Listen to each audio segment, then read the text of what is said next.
अस्सलामुअलैकुम व्यूअर्स, उम्मीद है आप सब खैरियत से होंगे। वर्ल्ड वॉर 2 जंग अज़ीम चल रही थी। उस दौरान यूरोप में जर्मनी ने शिकस्त तस्लीम कर ली, सरेंडर कर लिया। पर एक मुल्क ऐसा भी था जो डट के खड़ा था और हार तस्लीम नहीं कर रहा था, वो फाइट कर रहा था।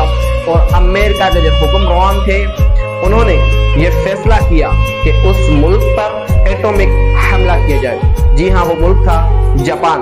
और अमेरिका ने ऐसा ही किया। 6 अगस्त 1945 की सुबह अमेरिका ने अपने इनोला गे बॉम्बर तैयारे से एटम बॉम्ब ड्रॉप कर दिया जापान के शहर हिरोशिमा।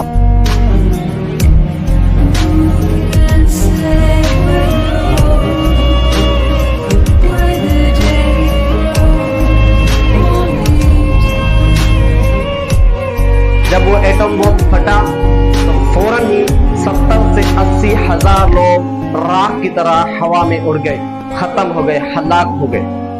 दोस्तों, उस बॉम्ब के रेडियस से बहुत सारी बीमारियां थी। जो भी बच्चे पैदा हो रहे थे, हैंडीकैप माजूर पैदा हो रहे थे और कैंसर की बीमारियां थी, जिससे लोगों के हलाक होने की तादाद 1,40,000 हो गई।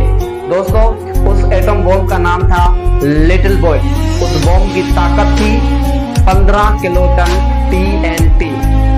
और 2 दिन बाद ही अमेरिका ने दूसरा एटम बॉम्ब गिरा दिया जापान के शहर नागासाकी पर 9 अगस्त 1945 को।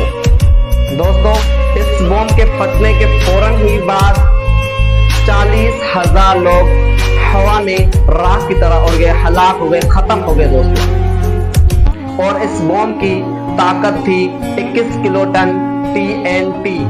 और जो इस बॉम्ब से रेडियस उठा, उस बॉम्ब के रेडियस से जो बीमारियां थी, जो भी नुकसानात हुए, उसमें 70,000 लोगों की मरने की तादाद हो गई।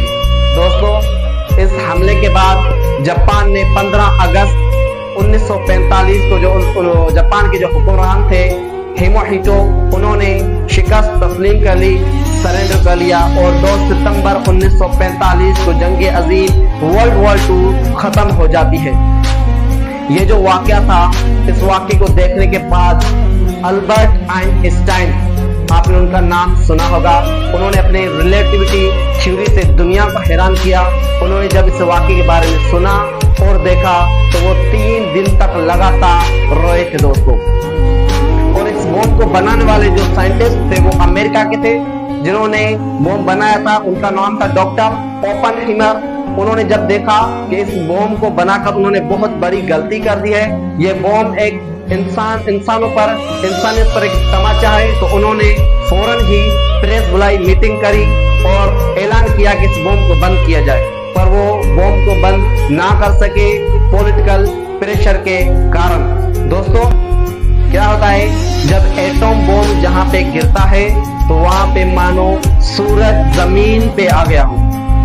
वहां पे जो टेम्परेचर हो जाता है सूरज की सतह जितना हो जाता है, बहुत ज्यादा गर्मी हो जाती है, बहुत ज्यादा तपिश पैदा हो जाती है, जिससे बहुत सारा नुकसान होता है, बीमारियां पैदा होती है उनके रेडियस यूरेनियम के कारण।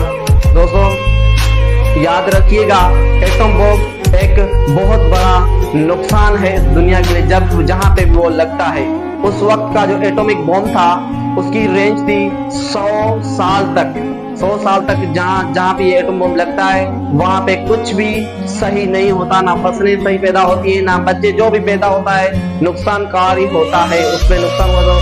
जो भी बच्चे पैदा होते हैं हैंडीकैप पैदा होते हैं। और आज के जो परमाणु हथियार है वो 80 गुना उस बॉम्ब से ज्यादा नुकसानकार और नुकसानदेह है। दोस्तों, जहां पे भी ये बम जो एटम बम है अब इस्तेमाल हुआ, वहां पे तबाही आ जाएगी। दोस्तों, आपको ये मेरी वीडियो कैसी लगी है कमेंट करके जरूर बताइएगा। Thank you. अपना अच्छी तरह से ख्याल रखें। खुदा हाफिज।